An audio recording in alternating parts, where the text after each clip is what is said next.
गणतंत्र दिवस, इसके बाद संसद का नया भवन, सेंगोल की अगुवाई, ये सारा दृश्य अपने आप में बहुत ही प्रभावी था। मैं जब वहाँ से पूरे कार्यक्रम को मैं भागीदारी कर रहा था, यहाँ से तो उतना हमें भव्यता नज़र नहीं आती है, लेकिन वहाँ सब मैंने देखा कि वाकई नए सदन में इस गरिमापूर्ण उपस्थिति में राष्ट्रपति, उपराष्ट्रपति जी और आप, हम सब के मन को प्रभावित करने वाला वो दृश्य हमेशा हमेशा याद है।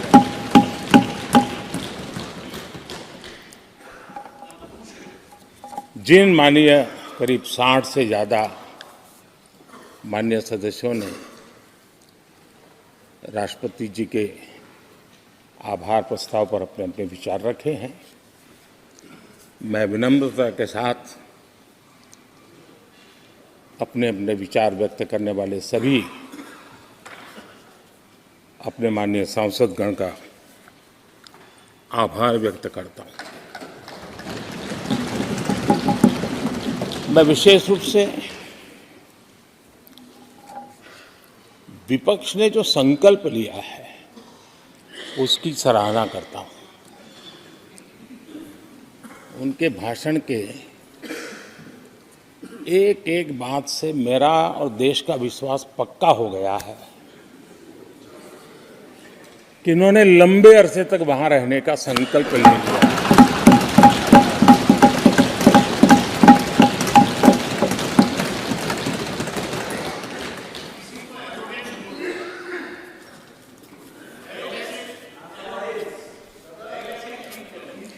आप कई दशक तक जैसे यहां बैठे थे, वैसे ही कई दशक तक वहां बैठने का आपका संकल्प, और जनता जनार्दन तो ईश्वर का रूप होती है, और आप लोग जिस प्रकार से इन दिनों मेहनत कर रहे हैं, मैं पक्का मानता हूं कि ईश्वर रूपी जनता जनार्दन आपको जरूर आशीर्वाद देगी,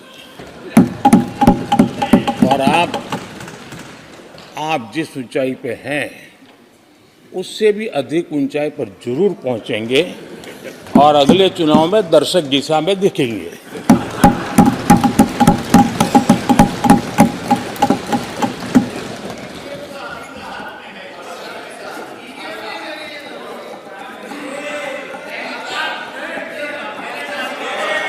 अधीर रंजन जी, इस बार आपने आपका कॉन्ट्रैक्ट उनको दे दिया है क्या?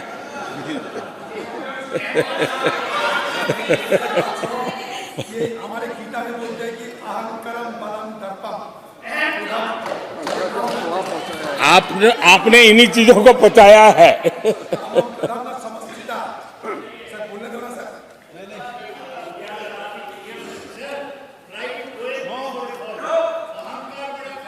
आदरणीय अध्यक्ष महोदय,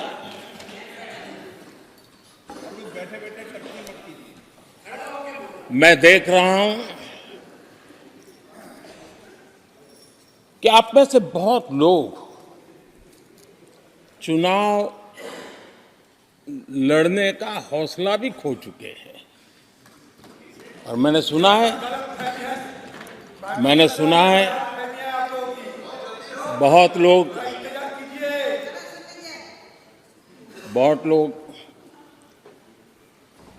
पिछली बार भी सीट बदली, इस बार भी कुछ सीट बदलने के फिराक में हैं, और मैंने सुना है बहुत लोग अब लोकसभा के बजाय राज्यसभा में जाना चाहते हैं। तो स्थितियों का आकलन करके वो अपना अपना रास्ता ढूंढ रहे हैं। आदरणीय अध्यक्ष जी, राष्ट्रपति जी का भाषण एक प्रकार से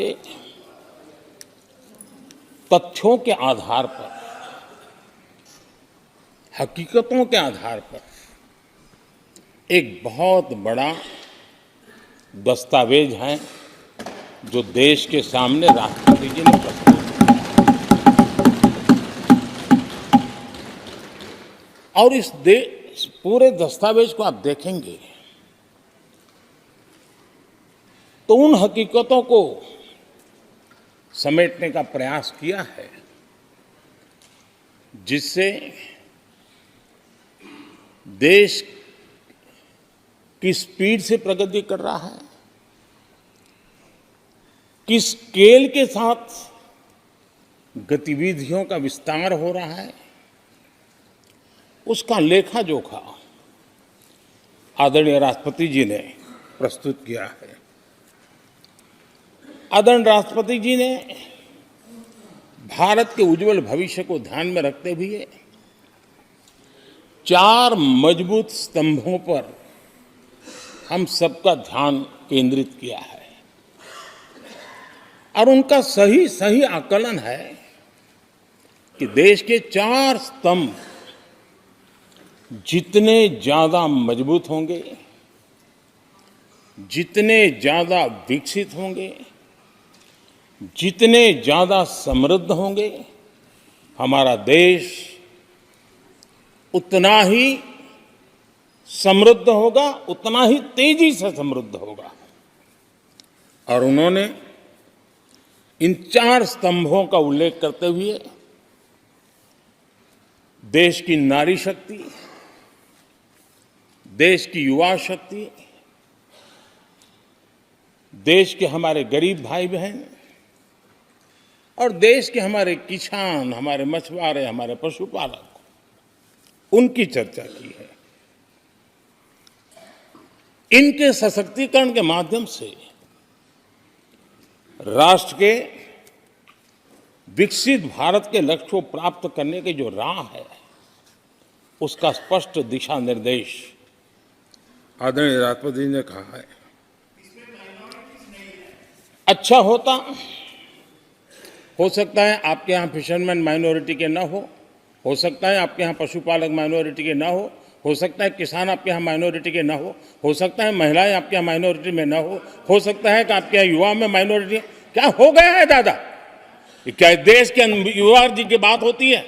समाज के सब वर्ग नहीं होते हैं? क्या देश की नारी की बात होती है? देश की सभी नारी नहीं होती है? कब तक टुकड़ों में सोचते रहोगे? कब तक समाज को बांटते रहोगे? सब सीमा करो। बहुत तोड़ा देश को।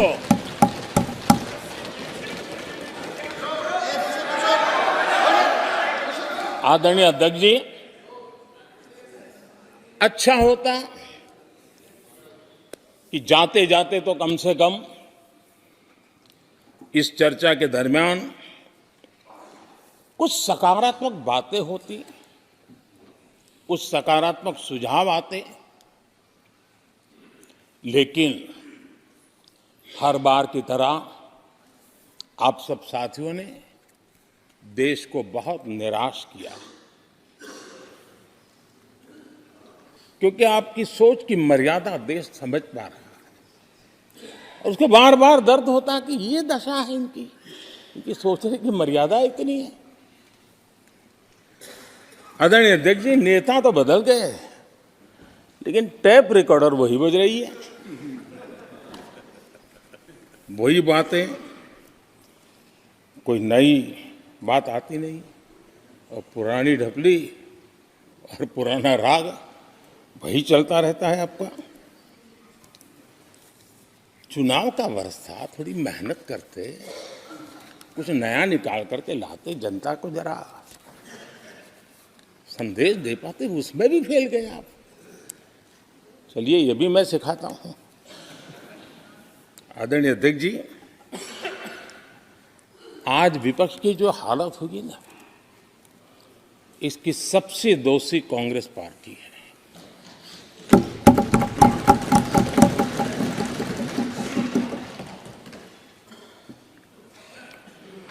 कांग्रेस को एक अच्छा विपक्ष बनने का बहुत बड़ा अवसर मिला और 10 साल कम नहीं होते। लेकिन 10 साल में उस दायित्व को निभाने में भी वे पूरी तरह विफल गए। और जब खुद विफल हो गए तो विपक्ष में और भी होनहार लोग हैं, उनको भी उभरने नहीं दिया, क्योंकि फिर मामला और गड़बड़ हो जाए। इसलिए हर बार यही करते रहे कि और भी विपक्षी जो तेजस्वी लोग हैं उनको दबा दिया जाए। हाउस में कई यंग हमारे माननीय सांसदगण हैं, उत्साह भी उमंग भी है, लेकिन अगर वो बोलें, उनकी छवि उभर जाए तो शायद किसी की छवि बहुत दब जाए। उस चिंता में इस यंग जनरेशन को मौका न मिले, हाउस को ही चलने नहीं दिए गए। यानी एक प्रकार से इतना बड़ा नुकसान कर दिया है, खुद का भी, विपक्ष का भी, संसद का भी और देश का भी। और इसलिए और मैं हमेशा चाहता हूं कि देश को एक स्वस्थ अच्छे विपक्ष की बहुत जरूरत है। प्रधानमंत्री जी बात करिए ना, वहाँ प्रेसिडेंशियल आते तो बात कीजिए ना। देश ने जितना परिवारवाद का खामियाजा उठाया है और उसका खामियाजा खुद कांग्रेस ने भी उठाया है। अब अधीर बाबू की हालत हम देख रहे हैं, वरना ये समय था संसद में रहने का, लेकिन परिवारवाद की सेवा तो करनी पड़ती है।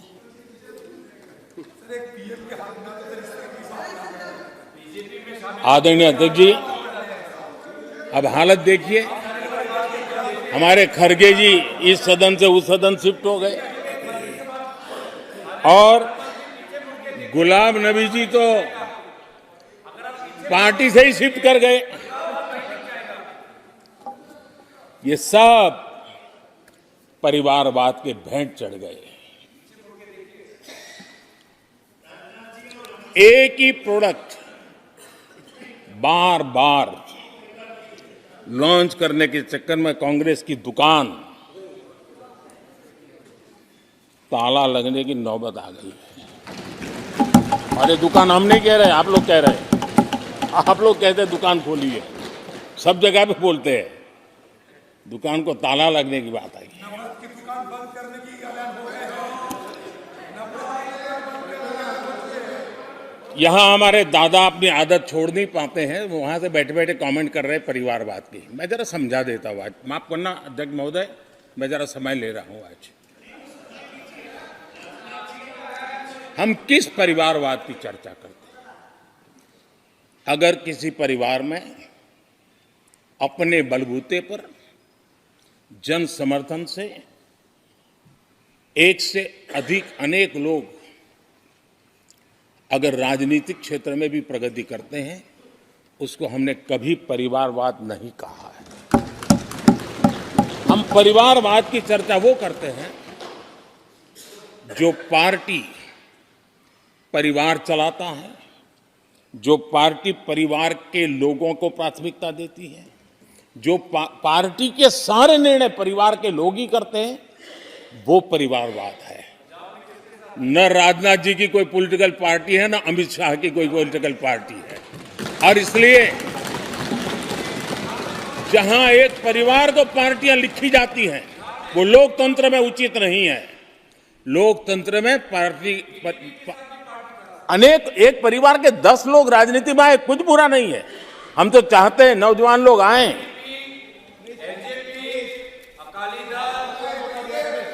हम भी चाहते हैं ये इसकी चर्चा करिए। हमारे साथ, आपके साथ मेरा विषय नहीं है। देश के लोकतंत्र के लिए परिवारवादी राजनीति, पारिवारिक पार्टियों की राजनीति, ये हम सबकी चिंता का विषय होना चाहिए। और इसलिए मैं किसी परिवार के 2 लोग अगर प्रगति करते हैं, उसको तो मैं स्वागत करूंगा। 10 लोग प्रगति करें, मैं स्वागत करूंगा। देश में जितनी नई पीढ़ी अच्छे लोग आए, स्वागत योग्य है। सवाल यह है कि परिवार ही पार्टियां चलाती है। पक्का है ये अध्यक्ष नहीं होगा तो उसका बेटा होगा, ये नहीं होगा तो उसका बेटा होगा। ये लोकतंत्र का खतरा है। और इसलिए अच्छा हुआ दादा, थैंक यू। ये विषय कभी बोलता नहीं था, आज बोल दिया मैंने। आदरणीय अध्यक्ष जी, एक ही प्रोडक्ट को बार बार लॉन्च करने का भरपूर प्रयास हो रहा है।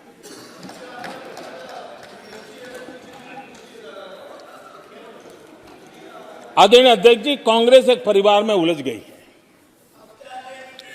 देश के करोड़ों परिवार की आकांक्षाएं और उपलब्धियां वो देख पा ही नहीं रहे, देख सकते नहीं, अपने परिवार के बाहर देखने की तैयारी नहीं है।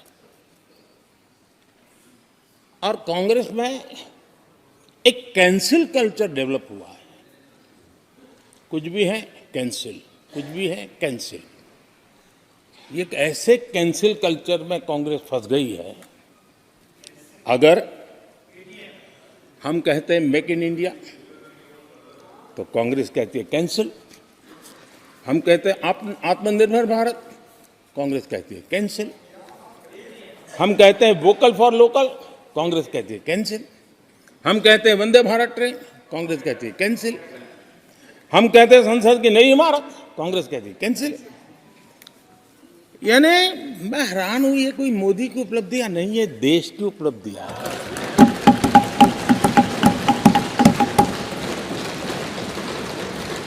इतनी नफरत कब तक पाले रखोगे? और उसके कारण देश की सफलताएं, देश के अचीवमेंट, उसको भी कैंसिल करके आप बैठ गए हो।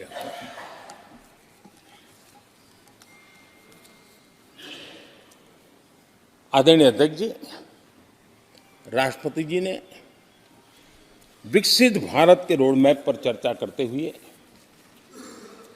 आर्थिक पहलुओं पर विस्तार से चर्चा की। अर्थव्यवस्था के मूलभूत जो आधार है उसके की बारीकी से चर्चा की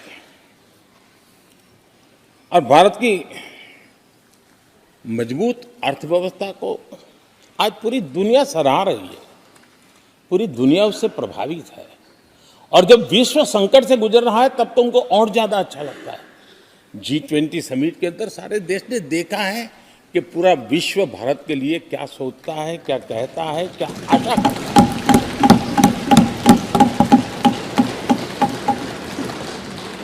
और इन सारे 10 साल के कार्यकाल के अनुभव के आधार पर आज की मजबूत अर्थव्यवस्था को देखते हुए जिस तेज गति से भारत विकास कर रहा है, उसकी बारीकियों को जानते हुए मैं विश्वास से कहता हूं, और इसीलिए मैंने कहा है कि हमारे तीसरे टर्म में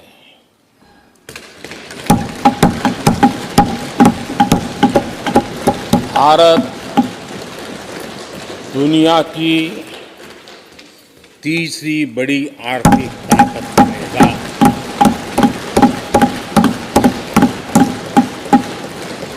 और ये मोदी की गारंटी है।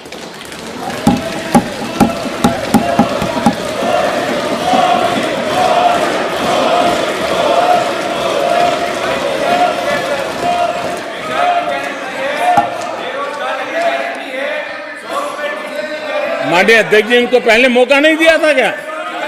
सबको मौका दिया है ना? हाँ,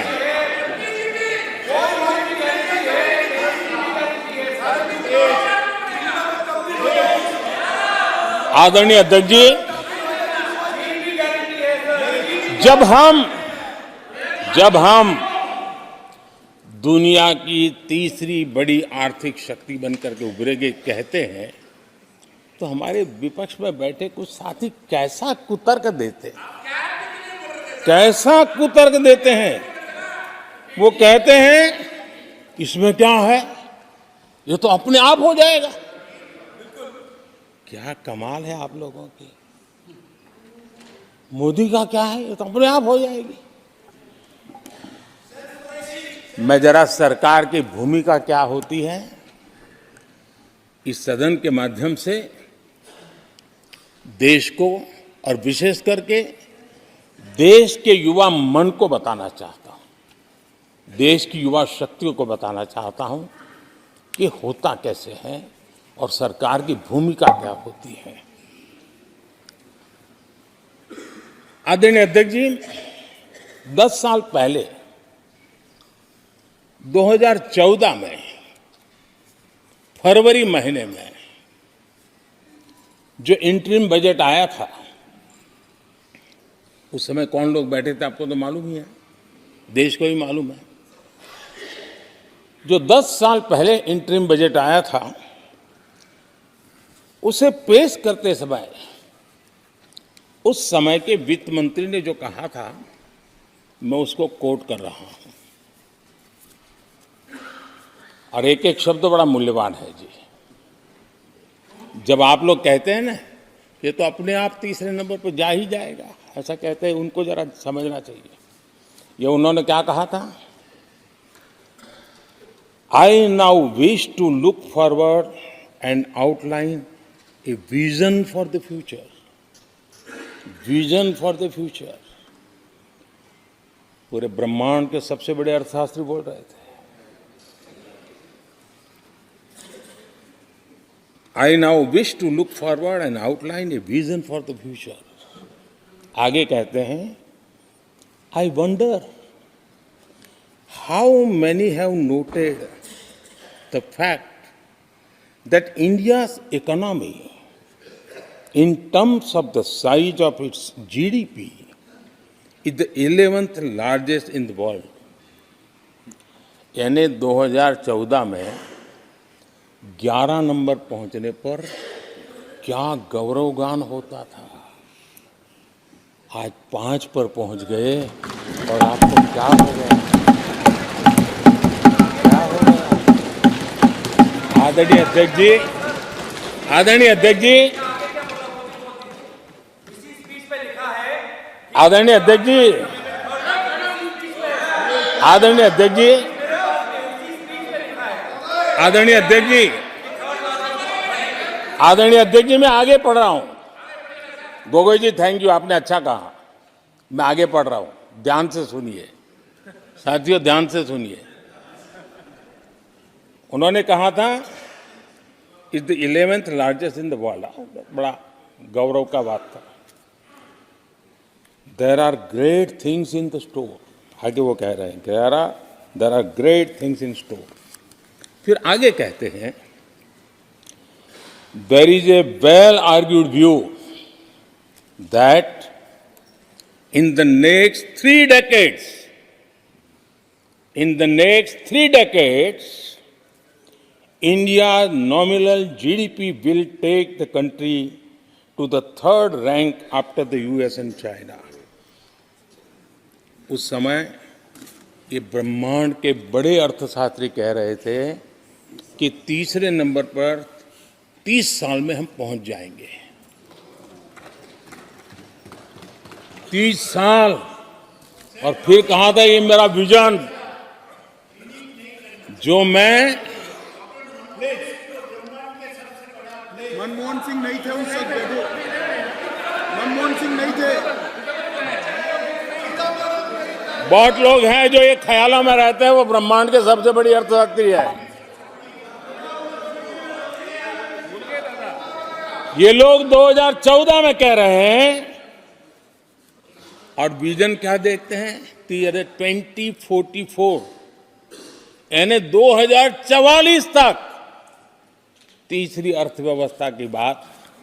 ये इनकी सोच, ये इनकी मर्यादा, सपना भी देखने का सामर्थ्य खो चुके थे लोग। संकल्प तो दूर की बात थी। 30 साल का इंतजार करने के लिए मेरे देश की युवा पीढ़ी को कह कर गए थे, लेकिन हम आज आपके सामने विश्वास से खड़े हैं, इस पवित्र सदन में खड़े हैं, और मैं आपको विश्वास दिलाता हूं कि 30 साल हम नहीं लगने देंगे। ये मोदी की गारंटी है। मेरे तीसरे कार्यकाल में देश दुनिया की तीसरी आर्थिक शक्ति बन जाए।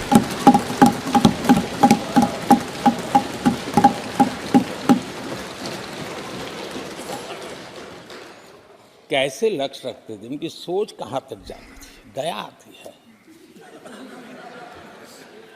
और आप लोग 11 नंबर पे बड़ा गर्व कर रहे थे, अब 5 नंबर पहुंचा दिए जी।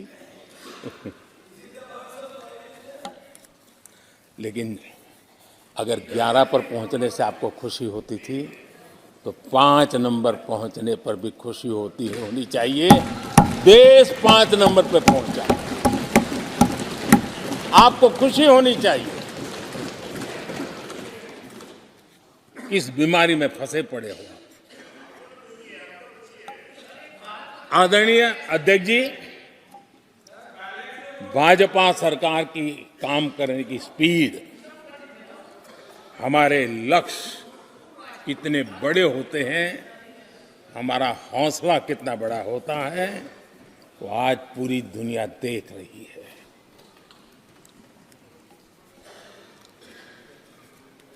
और आदरणीय अध्यक्ष जी, एक कहावत है हमारे उत्तर प्रदेश में, खास ये कहावत कही जाती है, 9 दिन चले 2.5 कोस।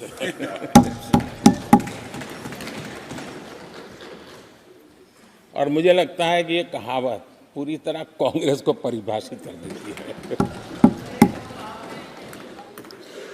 ये कांग्रेस की सुस्त रफ्तार,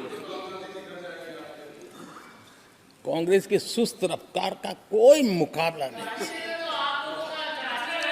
आज देश में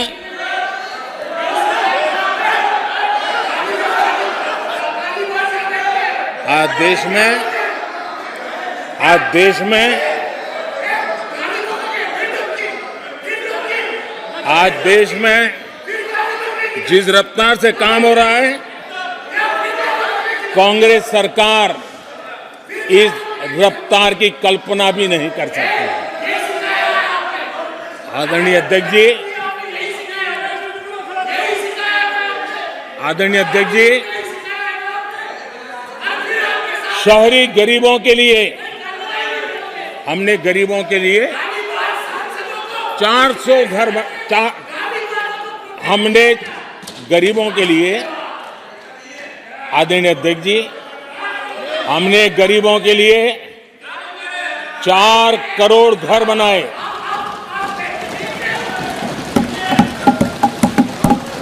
और शहरी गरीबों के लिए 80 लाख पक्के मकान शहरी गरीबों के लिए बने।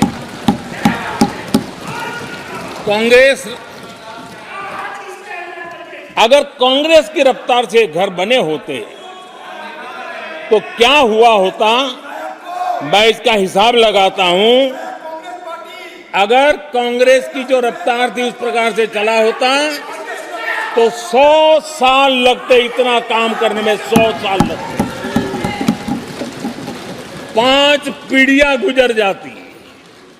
आदरणीय अध्यक्ष जी, 10 वर्ष में 40,000 किलोमीटर रेलवे ट्रैक का इलेक्ट्रिफिकेशन हुआ।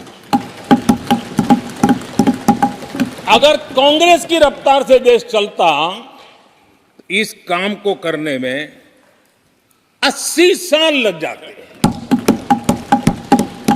एक प्रकार से 4 पीढ़ियां गुजर जाती। आदरणीय अध्यक्ष जी, हमने 17 करोड़ अधिक गैस कनेक्शन दिए। ये मैं 10 साल का हिसाब दे रहा हूं। अगर कांग्रेस की चाल से चलते तो ये कनेक्शन देने में और 60 साल लग जाते। 3 पीढ़ियां धुएं में खाना पकाते पकाते गुजर जाती।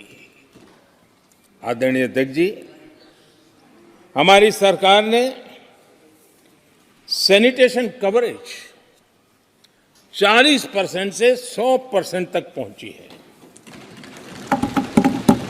अगर कांग्रेस की रफ्तार होती तो ये काम होते होते 60-70 साल और लगते और कम से कम 3 पीढ़ियां गुजर जाती, लेकिन गारंटी नहीं होता कि नहीं होता। आदरणीय अध्यक्ष जी, कांग्रेस की जो मानसिकता है, जिसका देश को बहुत नुकसान हुआ है,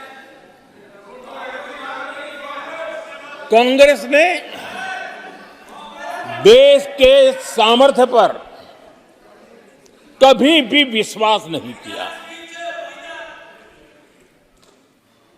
वे अपने आप को शासक मानते रहे और जनता जनार्दन को हमेशा कमतर आंकते गए, छोटा आंकते गए।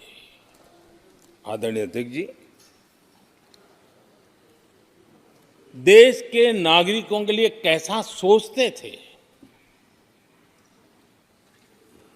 मैं जानता हूं, मैं नाम बोलते ही उनको जरा चुभन होगी, लेकिन 15 अगस्त लाल किले से प्रधानमंत्री नेहरू ने जो कहा था, वो मैं जरा पढ़ता हूं। लाल किले से भारत के प्रथम प्रधानमंत्री ने जो कहा था वो पढ़ रहा हूं, नेहरू जी ने। उन्होंने कहा था, हिंदुस्तान में काफी मेहनत करने की आदत आम तौर से नहीं है। हम इतना काम नहीं करते जितना कि यूरोप वाले या जापान वाले या चीन वाले या रूस वाले या अमेरिका वाले करते हैं। ये नेहरू जी लाल किले से बोल रहे हैं। यह न समझिए, यह न समझिए कि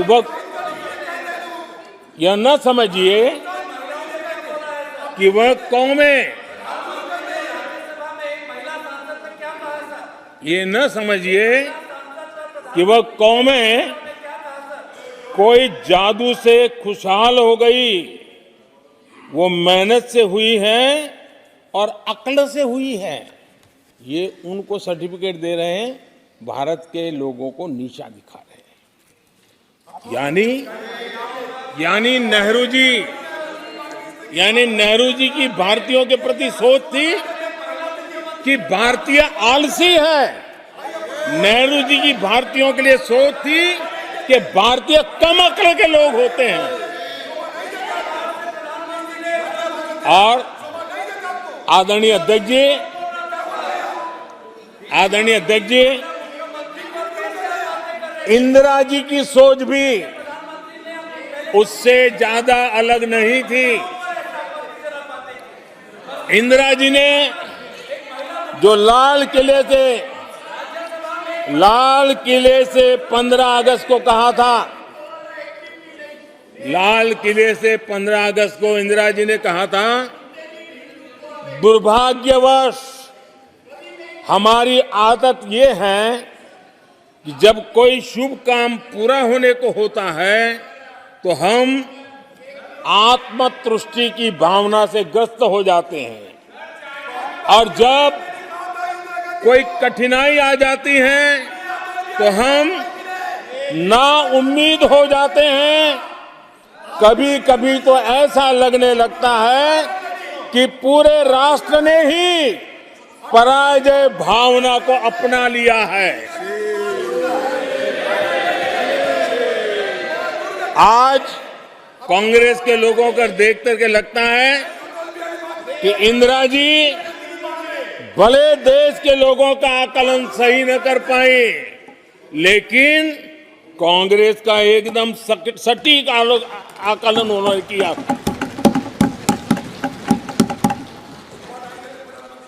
कांग्रेस के शाही परिवार के लोग मेरे देश के लोगों को ऐसा ही समझते थे, उनके विषय में ऐसे ही सोचते। और आज भी वही सोच देखने को मिलती है। माननीय अध्यक्ष जी,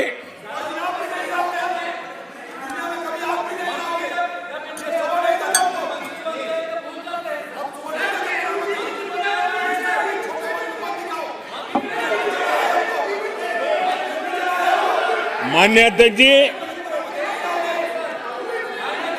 कांग्रेस का विश्वास हमेशा सिर्फ एक परिवार पर रहा है। एक परिवार के आगे वो न कुछ सोच सकते हैं, न कुछ देख सकते हैं। कुछ दिन पहले भानुमति का कुनबा जोड़ा,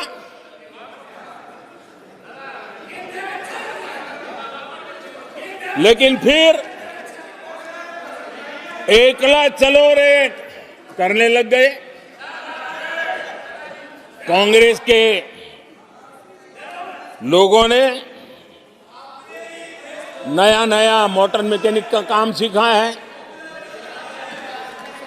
और इसलिए अलाइनमेंट क्या होता है उसका ज्ञान तो हो गया होगा, लेकिन मैं देख रहा हूं अलायंस का ही अलाइनमेंट बिगड़ गया।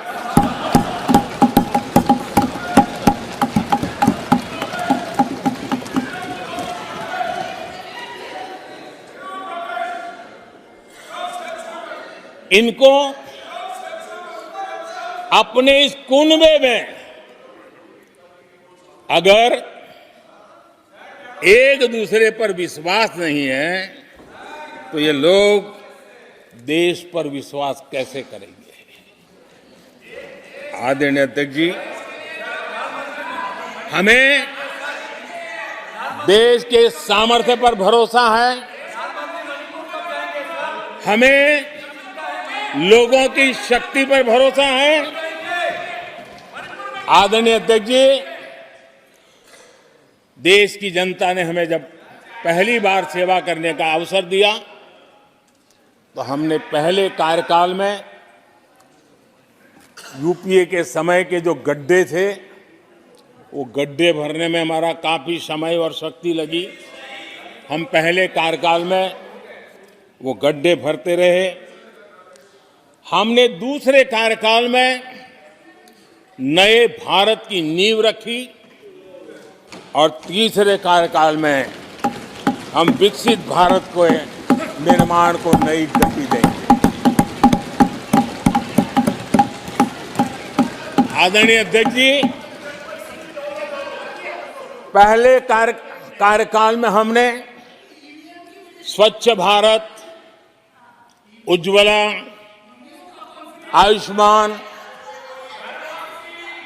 आयुष्मान भारत, बेटी बचाओ बेटी पढ़ाओ, उसी प्रकार से सुगम्य भारत, डिजिटल इंडिया, ऐसे कितने ही जनहित के कामों को अभियान का स्वरूप देकर के आगे बढ़ाए। टैक्स व्यवस्था आसान हो, इसके लिए जीएसटी जैसे निर्णय लिए और हमारे इन कामों को देख करके जनता ने भरपूर समर्थन दिया। जनता ने बहुत आशीर्वाद दिए, पहले से भी ज्यादा आशीर्वाद दिए और हमारा दूसरा कार्यकाल प्रारंभ हुआ। दूसरा कार्यकाल संकल्पों और वचनों की पूर्ति का कार्यकाल रहा।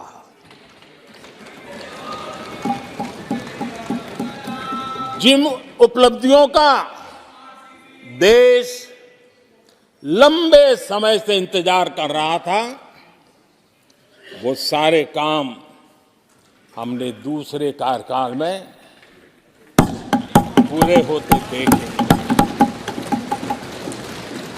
हम सबने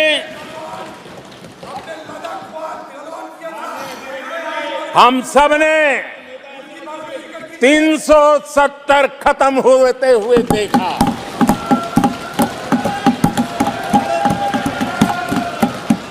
इन्हीं माननीय सांसदों के आंखों के सामने और उनके वोट की ताकत से 370 गया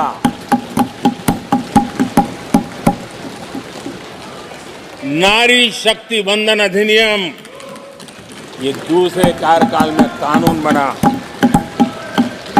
आदरणीय अध्यक्ष जी, अंतरिक्ष से लेकर के ओलंपिक तक सशस्त्र बलों से संसद तक नारी शक्ति के सामर्थ्य की गूंज उठी।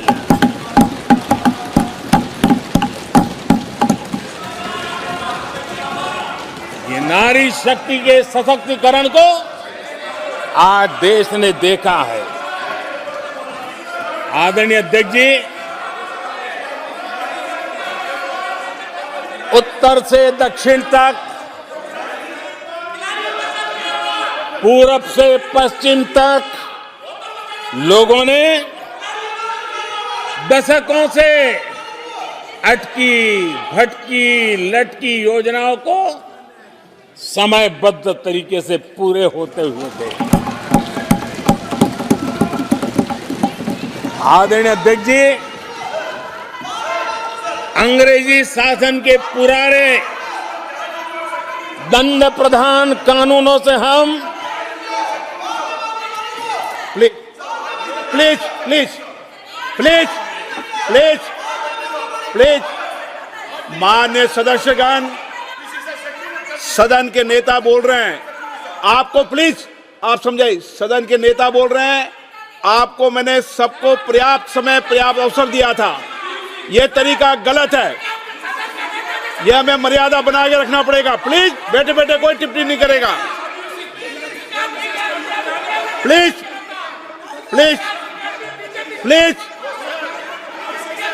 प्लीज नो, गलत तरीका, गलत तरीका। माननीय प्रधानमंत्री जी,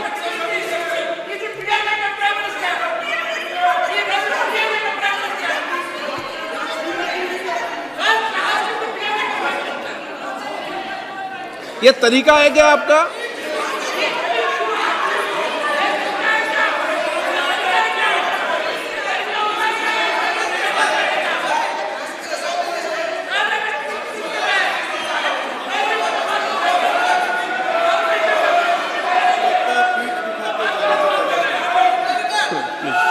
प्लीज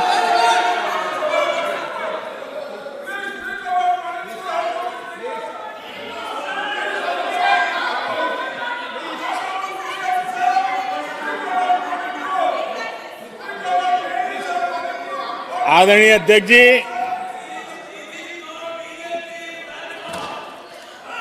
अंग्रेजी शासन के पुराने कानून जो दंड प्रधान थे, उन दंड प्रधानों से के कानूनों से हट करके हमने न्याय संहिता तक प्रगति की।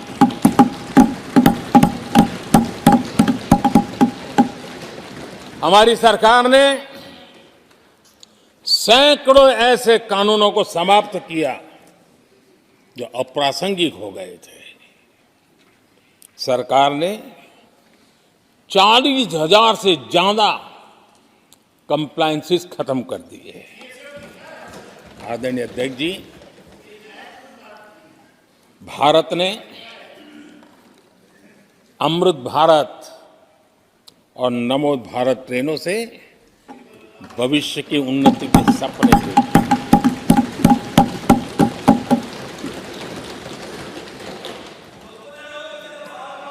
आदरणीय अध्यक्ष जी, देश के गांव-गांव ने, देश के कोटि-कोटि जनों ने विकसित भारत की संकल्प यात्रा देखी है और सैचुरेशन के पीछे कितनी मेहनत की जाती है, उसके हक की चीज उसको मिले, उसके दरवाजे दस्तक देकर के देने का प्रयास देश पहली बार देख रहा है। आदरणीय अध्यक्ष जी, भगवान राम,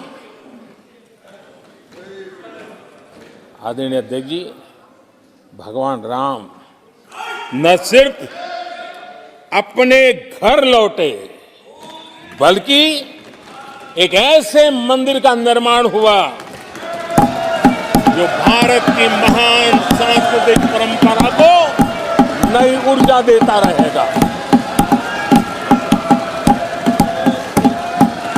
और आदरणीय अध्यक्ष जी, अब हमारी सरकार का तीसरा कार्यकाल भी बहुत दूर नहीं है। ज्यादा से ज्यादा 100-125 दिन बाकी है। और अब की बार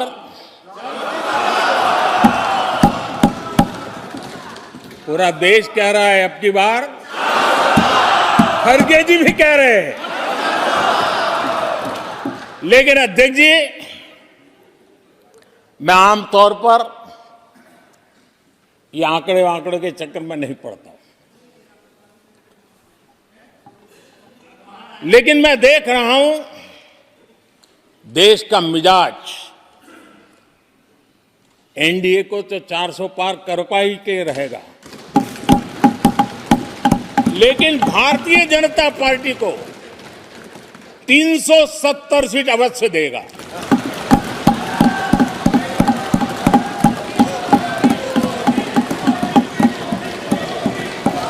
बीजेपी को 370 सीट और एनडीए को 400 पार।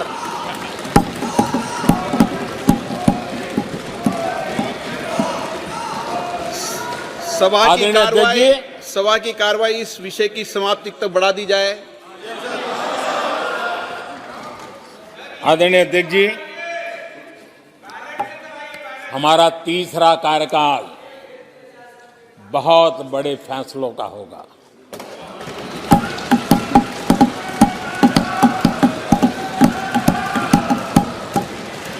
मैंने लाल किले से कहा था और राम मंदिर प्राण प्रतिष्ठा के समय भी मैंने उसको दोहराया था।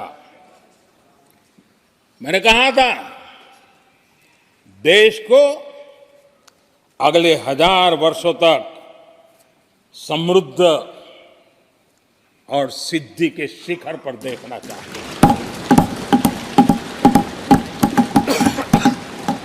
तीसरा कार्यकाल अगले 1000 वर्षों के लिए एक मजबूत नींव रखने का कार्यकाल होगा।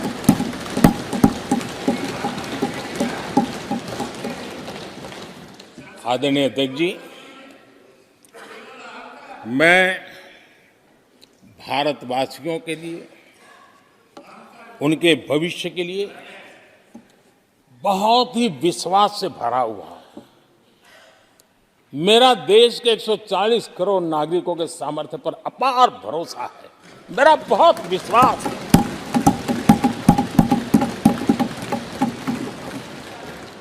दस वर्षों में 25 करोड़ लोग गरीबी से बाहर आए, ये सामर्थ्य दिखाता है। आदरणीय अध्यक्ष जी, मैंने हमेशा कहा है कि गरीब को अगर साधन मिले, गरीब को अगर संसाधन मिले, गरीब को अगर स्वाभिमान मिले, तो हमारा गरीब गरीबी को परास्त करने का सामर्थ्य रखता है। और हमने वो रास्ता चुना और मेरे गरीब भाइयों ने गरीबी को परास्त करके दिखाया है। और इसी सोच के साथ हमने गरीब को साधन दिए, संसाधन दिए, सम्मान दिया, स्वाभिमान दिया।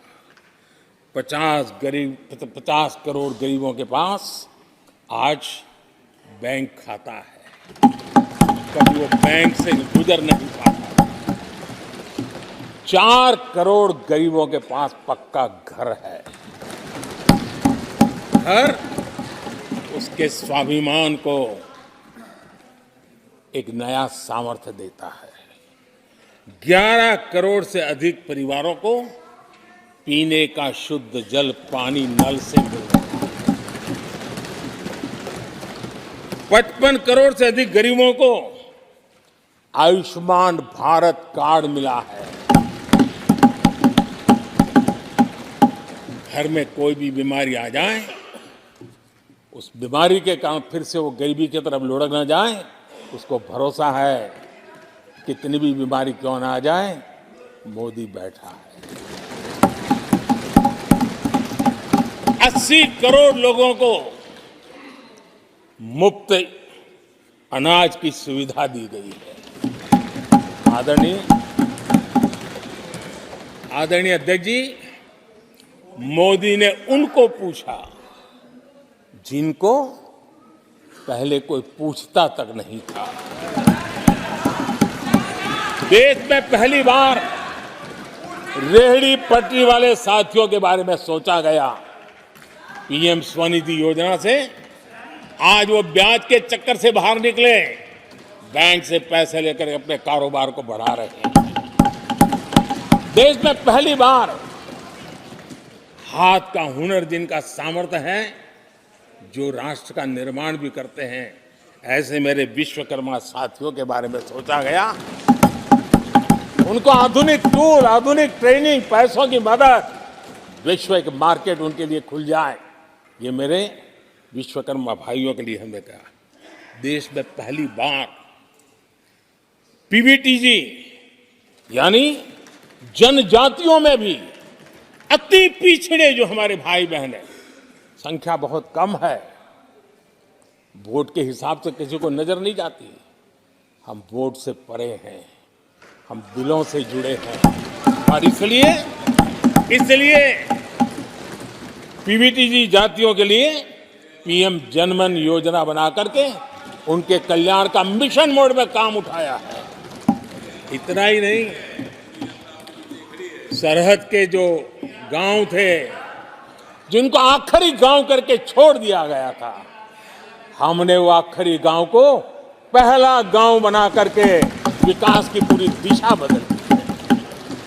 आदरणीय अध्यक्ष जी, मैं जब बार बार मिलेट्स की वकालत करता हूं, मिलेट्स की दुनिया के अंदर जाकर के चर्चा करता हूं, G20 के देशों को लोगों के सामने गर्व के साथ मिलेट्स परोसता हूं, उसके पीछे मेरे दिल में 3 करोड़ से ज्यादा मेरे छोटे किसान हैं जो मिलेट्स की खेती करते हैं, इनका कल्याण, इससे हम जुड़े हुए हैं। आदरणीय अध्यक्ष जी, जब मैं वोकल फॉर लोकल की बात करता हूं, जब मैं मेक इन इंडिया की बात करता हूं, तब मैं करोड़ों गृह उद्योग, लघु उद्योग, कुटीर उद्योग, उससे जुड़े हुए मेरे लाखों परिवारों के साथ उनके कल्याण के लिए सोचता हूं। आदरणीय अध्यक्ष जी, खादी, कांग्रेस पार्टी ने उसको भुला दिया, सरकारों ने भुला दिया। आज मैं खादी के ताकत देने में सफलतापूर्वक आगे बढ़ा हूं, क्योंकि खादी के साथ, हैंडलूम के साथ करोड़ों बुनकरों की जिंदगी लगी हुई है, तो उनके कल्याण को देखता हूं। आदरणीय अध्यक्ष जी, हमारी सरकार हर कोने में गरीबी को निकालने के लिए, गरीब को समृद्ध बनाने के लिए अनेक विविध प्रयासों को कर रही है। जिनके लिए वोट बैंक ही था, उनके लिए उनका कल्याण संभव नहीं था। हमारे लिए उनका कल्याण राष्ट्र का कल्याण है, और इसलिए हम उसी रास्ते पर चल पड़े। आदरणीय अध्यक्ष जी, कांग्रेस पार्टी ने, यूपीए सरकार ने ओबीसी समुदाय के साथ भी कोई न्याय नहीं किया, अन्याय किया।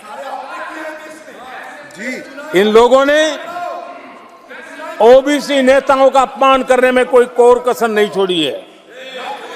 कुछ दिन पहले जब कर्पूरी ठाकुर जी को भारत रत्न दिया, हमने वो सम्मान किया। लेकिन याद करिए, उस कर्पूरी ठाकुर अति पिछड़े समाज से ओबीसी समाज के उस महापुरुष के साथ क्या व्यवहार हुआ था,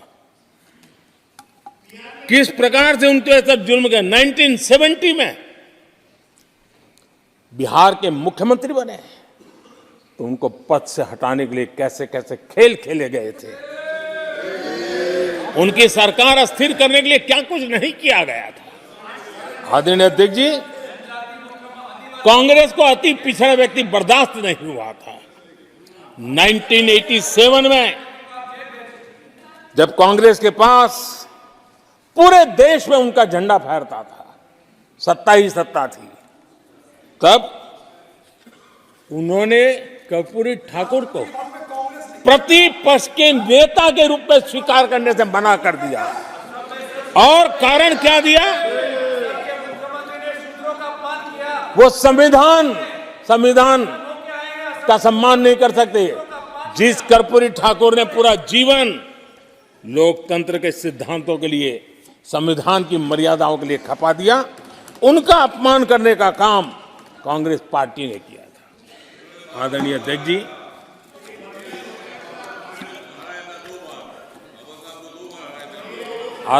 जी, कांग्रेस के हमारे साथियों को आजकल इस पर बहुत चिंता जताते हैं कि सरकार में ओबीसी कितने लोग हैं, कितने पद पर कहाँ है, उसके हिसाब किताब करते रहते हैं। लेकिन मैं हैरान हूं, उनको इतना सबसे बड़ा ओबीसी नजर नहीं आता है। कहाँ आंखें बंद करके बैठ जाते हैं। आदरणीय अध्यक्ष जी, जरा मैं ये दुनिया भर की चीजें करते हैं, मैं कहना चाहता हूं, ये क्लास है।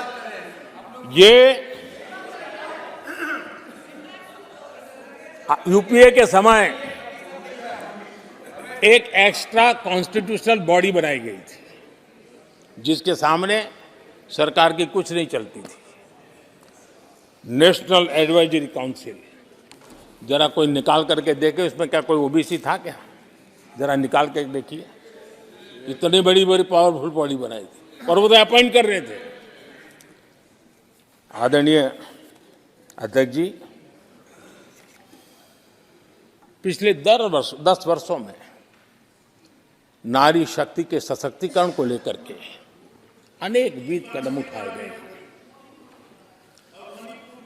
नारी के नेतृत्व में समाज के सशक्तिकरण पर काम किया गया है। आदरणीय अध्यक्ष जी, अब देश की बेटी, हिंदुस्तान में कोई ऐसा सेक्टर नहीं है जहां देश की बेटियों के लिए दरवाजे बंद हो।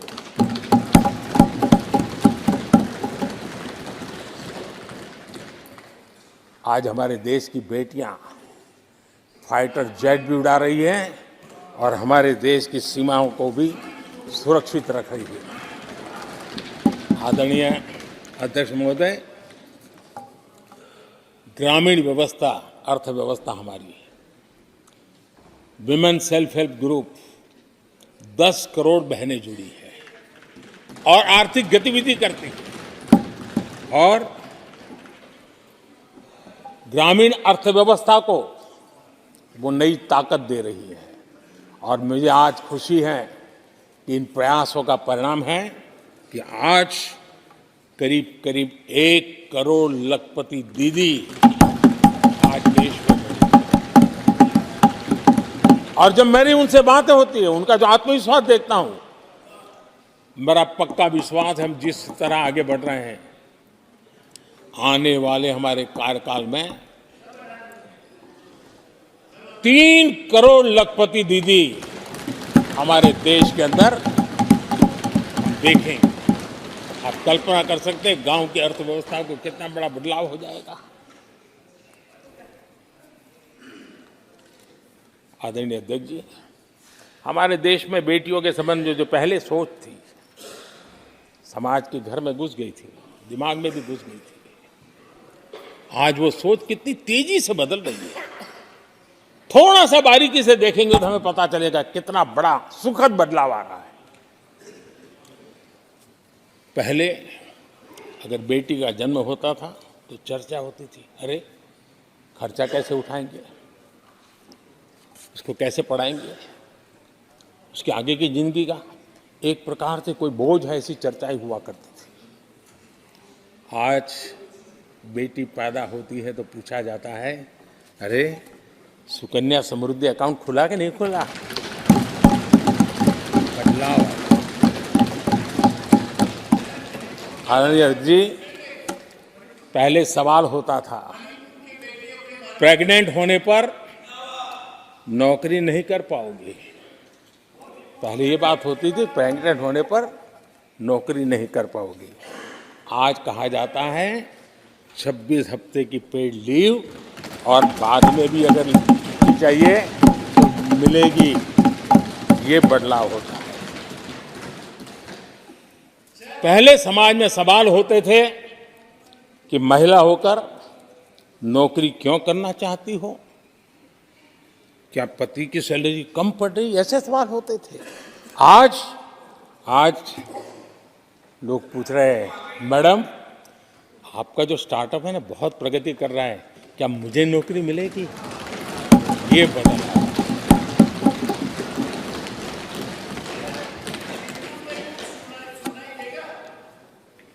आदरणीय अध्यक्ष जी, एक समय था जब सवाल पूछा जाता था कि बेटी की उम्र बढ़ रही है, शादी कब करोगे? बेटी की उम्र बढ़ रही है, शादी कब करोगे? आज पूछा जाता है, बेटी पर्सनल और प्रोफेशनल दोनों कामों को संतुलित कितना बढ़िया करते हो, कैसे करते हो? आदरणीय अध्यक्ष जी, एक समय था घर में कहा जाता था कि घर के मालिक घर पे है कि नहीं है, ऐसा पूछा जाता था। घर के मुखिया को बुलाइए, ऐसा कहते थे। आज किसी के घर जाते हैं तो घर महिला के नाम पर, बिजली का बिल उसके नाम पर आता है, पानी गैस सब उसके नाम पर। तो परिवार के मुखिया की जगह आज मेरी माताएं बहन है। ये बदलाव अमृतकाल में विकसित भारत का हमारा जो संकल्प है ना, इसकी एक बहुत बड़ी शक्ति के रूप में उभरने वाला है और मैं उस शक्ति के दर्शन कर पा रहा हूं। आदरणीय अध्यक्ष महोदय,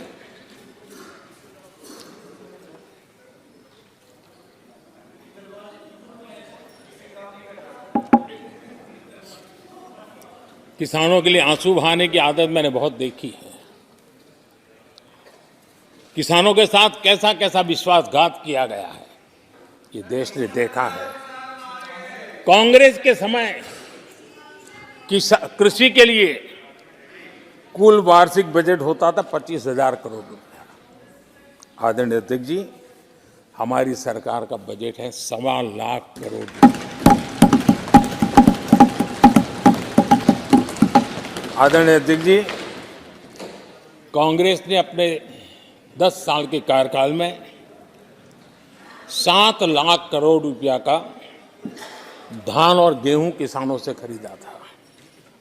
हमने 10 वर्ष में करीब 18 लाख करोड़ का धान गेहूं। कांग्रेस सरकार ने दलहन और तिलहन की खरीदी नाम मात्र कभी कहीं की हो तो की हो। हमने 1.25 लाख करोड़ रुपए से भी अधिक का दलहन और तिलहन खरीद किया है।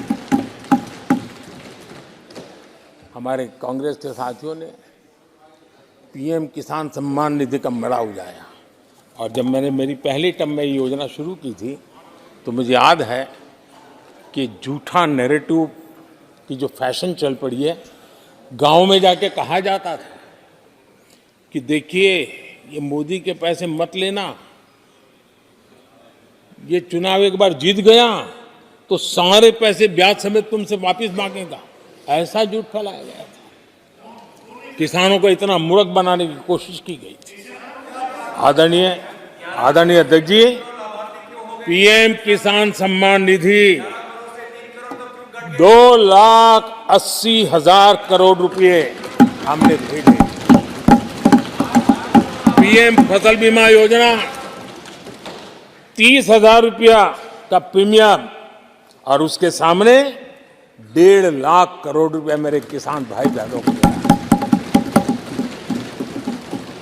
कांग्रेस ने अपने शासनकाल में कभी भी मछुआरे पशुपालक की तो नामो निशान नहीं था उनके काम में। पहली बार इस देश में मछुआरों के लिए अलग मंत्रालय बना, पशुपालन के लिए अलग मंत्रालय बना। पहली बार पशुपालक को, मछुआरों को किसान क्रेडिट कार्ड दिया गया ताकि कम ब्याज से उसको बैंक से पैसा मिल सके, वो अपना कारोबार बढ़ा सके। किसान और मछुआरों की चिंता सिर्फ जानवरों की नहीं होती है, जिंदगी का एक महत्वपूर्ण हिस्सा है। आर्थिक चक्र को चलाने में इन पशुओं की भी बहुत बड़ी भूमिका होती है। हमने फुट एंड माउथ डिसीज, उससे हमारे पशुओं को बचाने के लिए 50 करोड़ से ज्यादा टीके लगाए हैं। पहले कभी सोचा नहीं। आदरणीय अध्यक्ष महोदय, आज भारत में युवाओं के लिए जितने नए अवसर बने हैं, ये पहले कभी नहीं बने। आज पूरी वोकेबलरी बदल गई है। शब्द पूरे जो पहले कभी सुनने को नहीं मिलते थे, वो बोलचाल के सहज दुनिया में शब्द आ चुके हैं। आज चारों तरफ स्टार्टअप्स की गूंज है, यूनिकॉर्न्स चर्चा में है। आज डिजिटल क्रिएटर्स एक बहुत बड़ा वर्ग हमारे सामने है। आज गीग इकोनॉमी की चर्चा हो रही है। ये युवाओं के जुबान पर ये नए भारत की नई वोकेबलरी है, ये नई आर्थिक साम्राज्य की नए परिवेश है, नई पहचान है। ये सेक्टर युवाओं के लिए रोजगार के लाखों नए अवसर बना रहे हैं।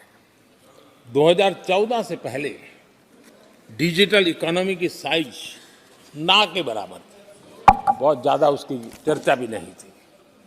आज भारत दुनिया की डिजिटल इकोनॉमी है, अग्रणी है।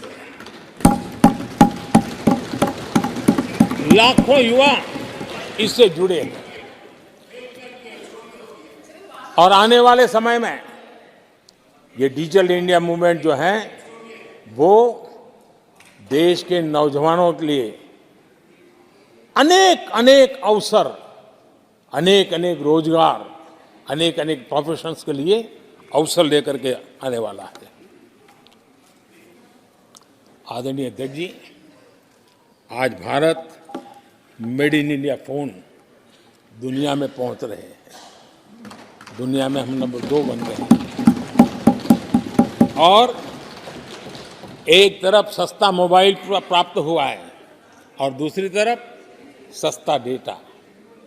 इन दोनों ने एक बहुत बड़ा रिवॉल्यूशन लाया है देश में।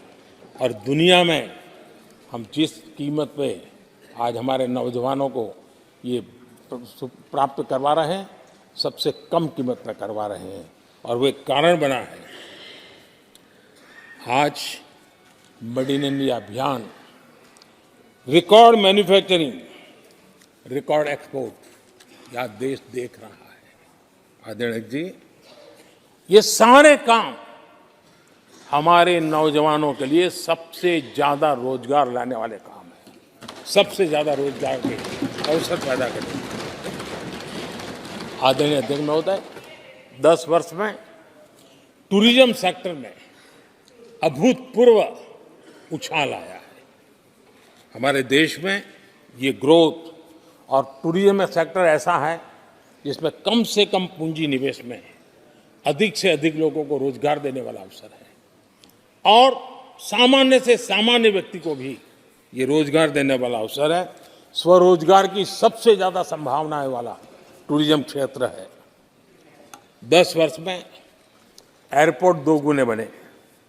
भारत सिर्फ एयरपोर्ट बने ऐसा नहीं है, भारत दुनिया का तीसरा बड़ा डोमेस्टिक एविएशन सेक्टर बना, दुनिया के तीसरे बड़े। हम सबको खुशी होनी चाहिए। भारत की जो एयरलाइंस कंपनियां हैं उन्होंने 1000 नए एयरक्राफ्ट के ऑर्डर दिए। देश में 1000 नए एयरक्राफ्ट। और जब इतने सारे हवाई जहाज ऑपरेट होंगे, सारे एयरपोर्ट कितने धमधमते होंगे, कितने पायलट्स की जरूरत पड़ेगी, कितने हमें क्रू मेंबर चाहिए, कितने इंजीनियर चाहिए, कितने ग्राउंड सर्विस के लिए लोग चाहिए। यानी रोजगारी के नए नए क्षेत्र खुलते जा रहे हैं। एविएशन सेक्टर भारत के लिए एक बहुत बड़ा नया अवसर बनकर के आया है। आदरणीय अध्यक्ष जी, हमारी कोशिश नहीं है कि इकोनॉमी को हम फॉर्मलाइज करने की दिशा में मजबूती से कदम उठाएं। युवाओं को नौकरी भी मिले, सोशल सिक्योरिटी भी मिले। इन दोनों को लेकर के और आपने जिन बातों के आधार पर हम निर्णय करते हैं और देश में भी माना जाता है, वो एक होता है डाटा ईपीएफओ का। ईपीएफओ में जो रजिस्ट्रेशन होता है 10 साल में करीब 18 करोड़ नए सब्सक्राइबर आए और वो तो सीधा पैसों से जुड़ा खेल होता है, उसमें फर्जी नाम नहीं होते हैं।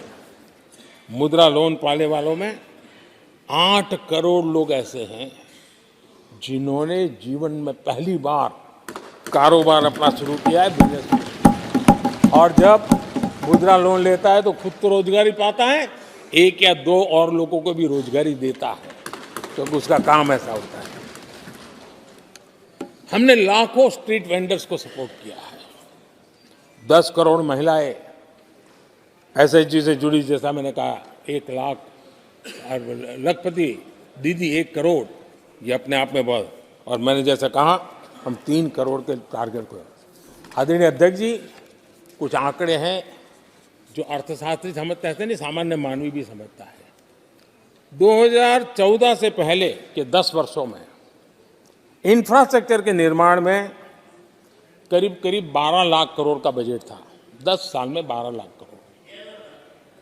बीते 10 वर्षों में इंफ्रास्ट्रक्चर निर्माण के अंदर बजट 44 लाख करोड़, 44 लाख करोड़। रोजगार कैसे बढ़ते हैं इससे समझ आता है। आदरणीय अध्यक्ष जी, इस राशि से जितनी बड़ा मात्रा में काम हुआ है, उसके कारण इतने लोगों को रोजी रोटी मिली है, इसका आप अंदाज कर सकते हैं। हम भारत को मैन्युफैक्चरिंग का, रिसर्च का, इनोवेशन का हब बने, उस दिशा में देश की युवा शक्ति को प्रोत्साहित कर रहे हैं, व्यवस्थाएं विकसित कर रहे हैं, आर्थिक मदद के योजनाएं बना रहे हैं। आदरणीय अध्यक्ष जी, एनर्जी के क्षेत्र में हम हमेशा डिपेंडेंट रहे। एनर्जी के सेक्टर में हमें आत्मनिर्भर होने की दिशा में बहुत कुछ करने की आवश्यकता है और हमारी कोशिश है ग्रीन एनर्जी की तरफ। हाइड्रोजन को लेकर के हम बहुत बड़ी मात्रा में आगे बढ़ रहे हैं, उसमें अभूतपूर्व निवेश। उसी प्रकार से दूसरा क्षेत्र है जिसमें भारत को लीड लेनी होगी, वो है सेमीकंडक्टर। पिछली सरकारों ने जितने प्रयास किए लेकिन सफलता नहीं मिली। अब हम जिस स्थिति में पहुंचे हैं, मैं विश्वास से कहता हूं कि हमारे 3 दशक खराब भले हो गए, लेकिन आने वाला समय हमारा है। हम सेमीकंडक्टर के क्षेत्र में अभूतपूर्व निवेश में देख रहा हूं और भारत दुनिया को एक बहुत बड़ा कंट्रीब्यूशन करेगा। इन सारे कारणों से आदरणीय अध्यक्ष जी, क्वालिटी जॉब की संभावनाएं बहुत बढ़ने वाली हैं और जिसके कारण समाज में जैसे जैसे हमने एक अलग स्किल मिनिस्ट्री बनाई, उसके पीछे हेतु ये है कि देश के नौजवानों को हुनर मिले और ऐसे अवसर मिले, और हम इंडस्ट्री 4.0 उसके लिए मैन पावर को तैयार करते हुए आगे बढ़ने की दिशा में काम कर रहे हैं। आदरणीय अध्यक्ष जी, यहाँ महंगाई को लेकर के काफ़ी कुछ बातें की गई है। मैं जरूर चाहूँगा कि देश के सामने कुछ सच्चाई आनी चाहिए। इतिहास गवाह है, जब भी कांग्रेस आती है महंगाई लाती है।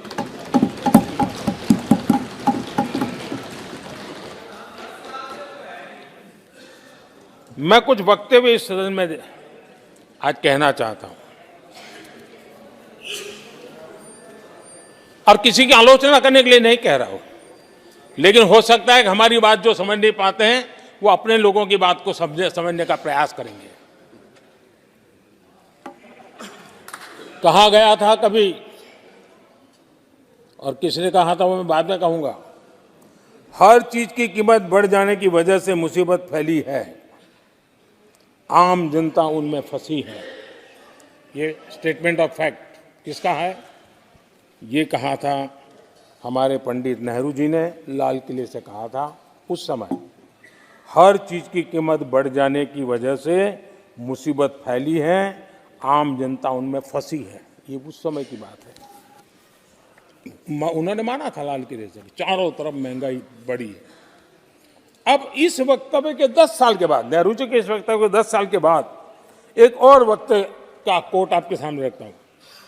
आप लोग, मैं कोट बता रहा हूं, आप लोग आजकल भी कुछ दिक्कतों में हैं, परेशानियों में हैं, महंगाई की वजह से। कुछ तो लाचारी है, पूरी तौर से काबू की बात नहीं हो पा रही हमारे इस समय में, हालांकि वो काबू में आएगी। 10 साल के बाद भी महंगाई के यही गीत कहे गए थे, और ये किसने कहा था? फिर से ये नेहरू जी ने कहा था, उन्हीं के कार्यकाल में। तब देश का पीएम रहते उन्होंने 12 साल हो चुके थे, लेकिन हर बार महंगाई कंट्रोल में नहीं आ रही है, महंगाई के कारण आपको मुसीबत हो रही है, इसी के गीत गाते रहे थे। आदरणीय अध्यक्ष जी, अब मैं एक और भाषण का हिस्सा पढ़ रहा हूं। जब देश आगे बढ़ता है तो कुछ हद तक कीमतें भी बढ़ती हैं। हमको ये भी देखना है कि जो भी आवश्यक वस्तु हैं उनकी कीमत को कैसे थामें। ये किसने कहा था? इंदिरा गांधी जी ने कहा था। 1974 में जब देश में सारे उन्होंने दरवाजे ताले लगा दिए थे, लोगों को जेल में बंद कर दिया था, 30% महंगाई थी, 30%।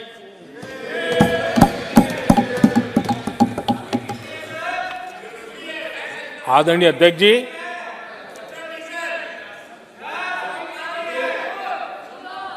अपने भाषण में यहां तक कहा गया था, क्या कहा था आप चौंक जाएंगे। उन्होंने कहा था अगर जमीन न हो, यानी कुछ पैदावार के लिए जमीन न हो, तो अपने गमले और कनस्तर में सब्जी उगा लें। ये ऐसी सलाहें उच्च पद पर बैठे हुए लोग दिया करते थे। जब देश में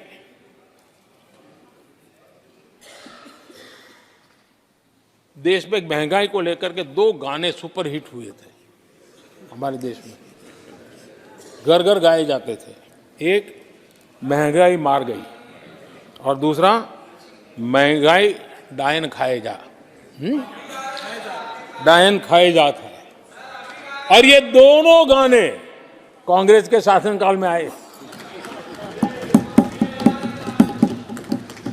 आदरणीय अध्यक्ष जी, यूपीए के शासनकाल में महंगाई डबल डिजिट में थी, डबल डिजिट में महंगाई थी, इसको नकार नहीं सकते हैं।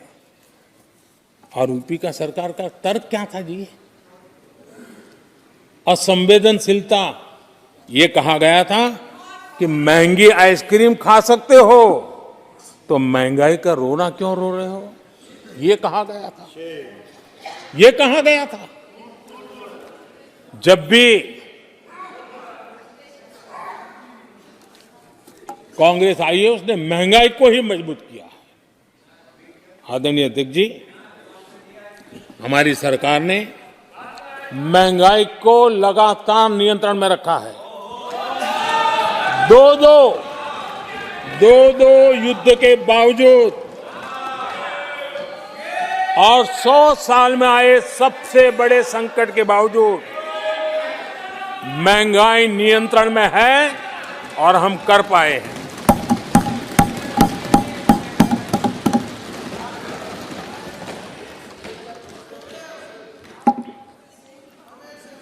आदरणीय अध्यक्ष जी, यहां पर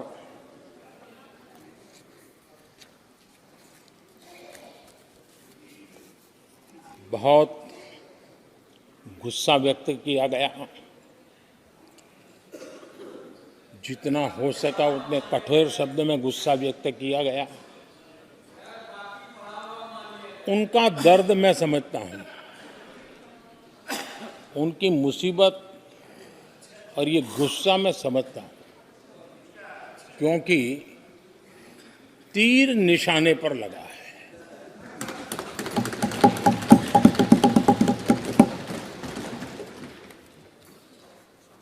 भ्रष्टाचार पर एजेंसियां एक्शन ले रही हैं, उसको लेकर भी इतना गुस्सा, क्या क्या शब्दों का प्रयोग किया जा रहा है। आदरणीय अध्यक्ष जी, 10 साल पहले हमारे सदन में, पार्लियामेंट में क्या चर्चा होती थी? सदन का पूरा समय घोटालों की चर्चा पर जाता था, भ्रष्टाचार की चर्चा पर जाता था, लगातार एक्शन की डिमांड होती थी। सदन यही मांग करता रहता था, एक्शन लो, एक्शन लो, एक्शन लो। वो कालखंड देश ने देखा है, चारों तरफ भ्रष्टाचार की खबरें रोजमर्रा। और आज जब भ्रष्टाचारियों पर एक्शन लिया जा रहा है तो लोग उनका समर्थन में हंगामा करते हैं।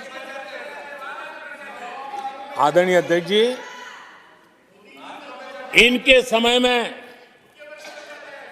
एजेंसियों का सिर्फ और सिर्फ राजनीतिक उपयोग के लिए उपयोग किया जाता था, बाकी उनको कोई काम करने नहीं दिया जाता था। अब आप देखिए उनके कालखंड में क्या हुआ। पीएमएलए एक्ट के तहत हमने पहले के मुकाबले 2 गुने से अधिक केस दर्ज किए। कांग्रेस के समय में ईडी ने 5,000 करोड़ रुपए की संपत्ति जब्त की। हमारे कार्यकाल में ईडी ने 1 लाख करोड़ रुपए की संपत्ति की। देश का लूटा हुआ माल देना ही पड़ेगा। और जिनका इतना सारा माल पकड़ा जाता हो, नोटों के ढेर पकड़े जाते हो, और अधीर बाबू तो बंगाल से आते हैं, देखे हैं नोटों के ढेर उन्होंने। तो किस किस के घर में से पकड़े जाते, किस किस राज्यों में पकड़े जाते थे। ये देश ये नोटों के ढेर देख देख करके चौंक गया है। लेकिन अब जनता को आप मूर्ख नहीं बना सकते। जनता देख रही है कि किस प्रकार से यूपीए सरकार में जो भ्रष्टाचार की बातें होती थी, उसका टोटल 10-15 लाख करोड़ का रहा है। चर्चा होती थी। हमने लाखों करोड़ के घोटाले तो अटकाए, लेकिन उन सारे पैसों को गरीबों के काम लगा दिया, गरीबों के कल्याण के लिए। अब बिचौलियों के लिए गरीबों को लूटना बहुत मुश्किल हो गया है।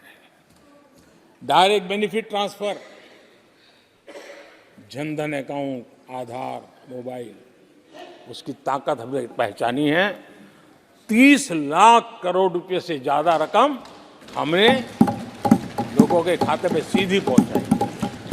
और अगर कांग्रेस के एक प्रधानमंत्री ने कहा था कि 1 रुपया भेजते हैं 15 पैसे पहुंचते हैं, अगर उस हिसाब से मैं देखूं तो हम जो 30 लाख भेजे हैं, अगर उनका जमाना होता तो कितना रुपया कहां चला जाता, इसका हिसाब लगाइए।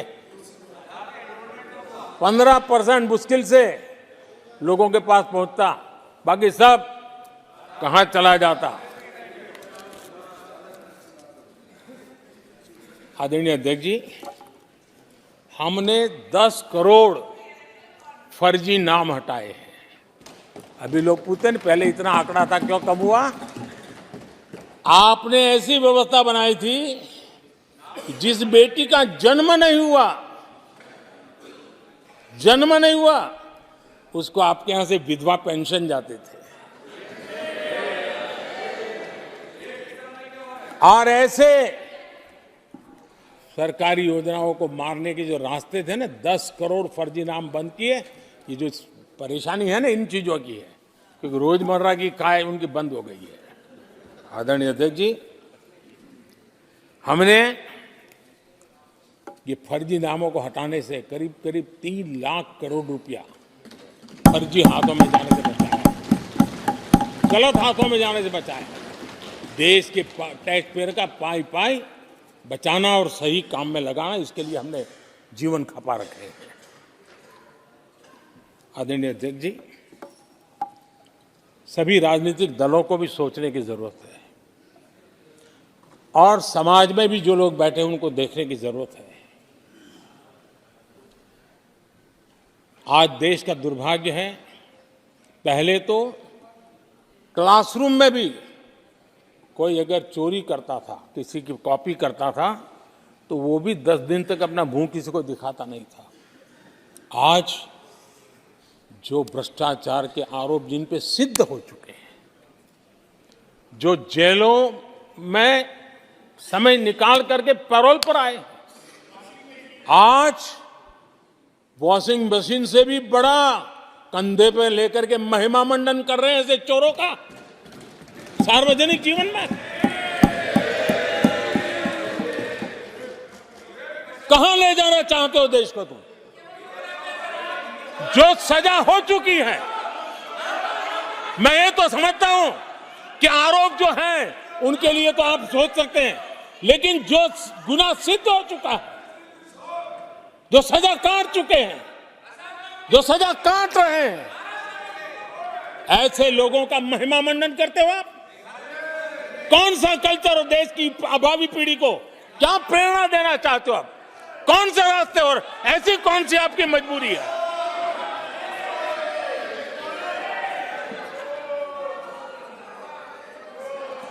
और ऐसे लोगों का महिमा मंडन किया जा रहा है, उनको महान बताया जा रहा है। जहां संविधान का राज है, जहां लोकतंत्र है, माननीय अध्यक्ष जी, ऐसी बातें लंबी नहीं चल सकती हैं।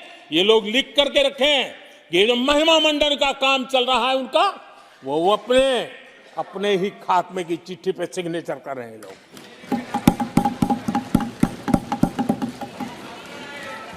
आदरणीय अध्यक्ष जी, जांच करना ये एजेंसियों का काम है।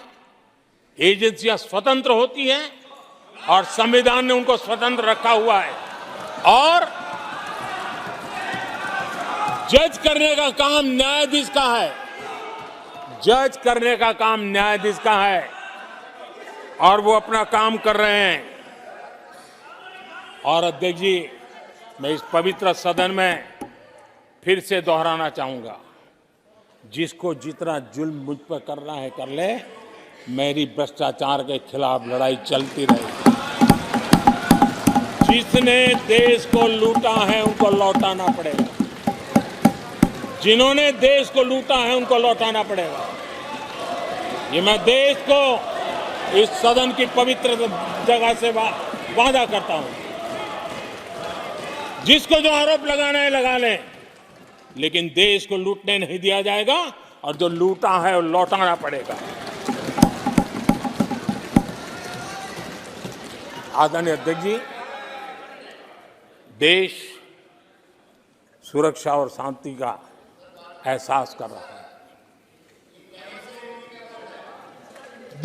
पिछले 10 वर्ष की तुलना में सुरक्षा के क्षेत्र में देश आज वाकई सशक्त हुआ है। आतंकवाद, नक्सलवाद, एक छोटे दायरे में अब सिमटा हुआ है।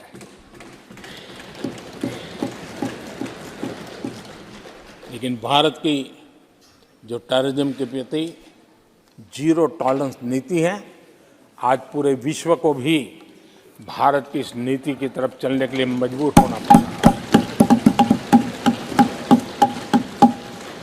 भारत की सेनाएं सीमाओं से लेकर के समंदर तक अपने सामर्थ्य को लेकर के आज भी उनकी ताकत है। हमें हमारी सेना के पराक्रम पर गर्व होना चाहिए।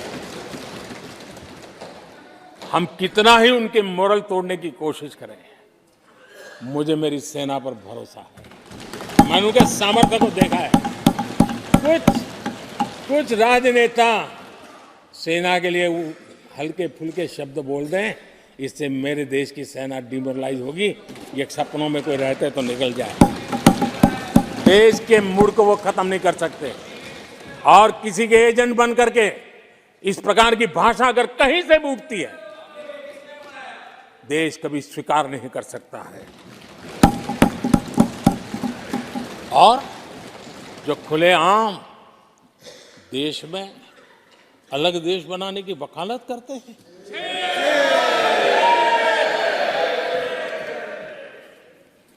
जोड़ने की बातें छोड़ो, तोड़ने की कोशिश करिए। आ रही आपके अंदर क्या पड़ा हुआ है?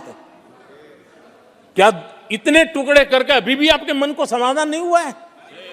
देश के इतने टुकड़े कर चुके हो आप, और टुकड़े करना चाहते हो? कब तक करते रहोगे?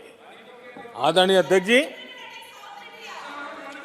इसी सदन में अगर कश्मीर की बात होती थी तो हमेशा चिंता का स्वर निकलता था, छिटाकशी होती थी, आरोप प्रत्यारोप होते थे। आज जम्मू कश्मीर में अभूतपूर्व विकास की चर्चा हो रही है और गर्व के साथ हो रही है। पर्यटन लगातार बढ़ रहा है। G20 समिट होती है वहां, पूरा विश्व आज उसकी सराहना करता है। आर्टिकल 370 को लेकर के कैसा हवा बना के रखा था। कश्मीर के लोगों ने जिस प्रकार से उसको गले लगाया है, कश्मीरी जनता ने जिस प्रकार से गले लगाया है, और आखिर के ये समस्या किसकी देन थी? किसने देश के माथे पर मारा था? किसने भारत के संविधान के अंदर इस प्रकार की दरार करके रखी हुई थी? आदरणीय अध्यक्ष जी, अगर नेहरू जी का नाम लेते हैं तो उनको बुरा लगता है, लेकिन कश्मीर को जो समस्याएं झेलनी पड़ी उसके मूल में उनकी ये सोच थी, और उसी का परिणाम है देश को भुगतना पड़ा। जम्मू कश्मीर के लोगों को, देश के लोगों को नेहरू जी की गलतियों का बहुत बड़ी कीमत चुकानी पड़ी है। आदरणीय अध्यक्ष जी, वो भले गलतियां करके गए, लेकिन हम मुसीबतें झेल करके भी गलतियों सुधारने के लिए हमारी कोशिश जारी रखें। हम रुकने वाले नहीं हैं। हम देश के लिए काम करने के लिए निकले हुए लोग हैं। हमारे लिए नेशन फर्स्ट है। आदरणीय अध्यक्ष जी, मैं सभी राजनीतिक दलों के नेताओं से आग्रह करूंगा, सभी माननीय सदस्यों से आग्रह करूंगा, भारत के जीवन में एक बहुत बड़ा अवसर आया है। वैश्विक परिवेश में भारत के लिए बड़ा अवसर आया है। एक नए आत्मविश्वास के साथ आगे बढ़ने का अवसर आया है। राजनीति अपनी जगह पे होती है, आरोप प्रत्यारोप अपनी जगह पर होता है, लेकिन देश से बढ़कर कुछ नहीं होता है। और इसलिए आइए मैं निमंत्रण देता हूं आपको, कंधे से कंधा मिलाकर के हम देश के निर्माण के लिए आगे बढ़े। राजनीति में किसी भी जगह पर रहते हुए भी राष्ट्र निर्माण में आगे बढ़ने में कोई रुकावट नहीं आती। अब इस राह को मत छोड़िए। मैं आपका साथ मांग रहा हूं, मां भारती के कल्याण के लिए साथ मांग रहा हूं। मैं विश्व के अंदर जो अवसर आया है, उस अवसर को बुलाने के लिए आपका साथ मांगता हूं। मैं आपका सहयोग चाहता हूं 140 करोड़ देशवासियों की जिंदगी को और समृद्ध बनाने के लिए और सुखी बनाने के लिए। लेकिन अगर आप साथ नहीं दे सकते हैं और अगर आपका हाथ ईंटें फेंकने पर ही तुला हुआ है तो आप लिख करके रखिए, आपकी हर ईंट को मैं विकसित भारत की नींव मजबूत करने के लिए लगाऊंगा। आपके हर पत्थर को मैं विकसित भारत के जो सपनों को लेकर के आप चले उसकी नींव मजबूत करने के लिए मैं लगाऊंगा और देश को हम उस समृद्धि की ओर लेके जाएंगे। जितने पत्थर उछाल लीजिए, आपका हर पत्थर भारत के समृद्ध, भारत के विकसित भारत के सपने को समृद्ध बनाने के लिए हर पत्थर को मैं काम में ले लूंगा। ये भी मैं आपको विश्वास दिलाता हूं। आदरणीय अध्यक्ष जी, मैं जानता हूं साथियों की तकलीफें मैं जानता हूं, लेकिन वो जो कुछ भी बोलते हैं मैं दुखी नहीं होता और दुखी होना भी नहीं चाहिए, क्योंकि मैं जानता हूं ये नामदार है, हम कामदार हैं और हम कामदारों को तो नामदारों से सुनना ही पड़ता है। ये तो नामदार कुछ भी कहते रहें, कुछ भी कहने का उनको तो जन्मजात अधिकार मिले हुए हैं और हम कामदारों को सुनना होता है। हम सुनते भी रहेंगे और देश को सहायते भी रहेंगे, देश को आगे बढ़ाते रहेंगे। आदरणीय अध्यक्ष जी, आपने मुझे इस पवित्र सदन में आदरणीय राष्ट्रपति जी के उद्बोधन को समर्थन करने के लिए बोलने का अवसर दिया। मैं आदरणीय राष्ट्रपति जी के उद्बोधन को समर्थन देते हुए, धन्यवाद प्रस्ताव पर आभार व्यक्त करते हुए मेरी वाणी को विराम देता हूं।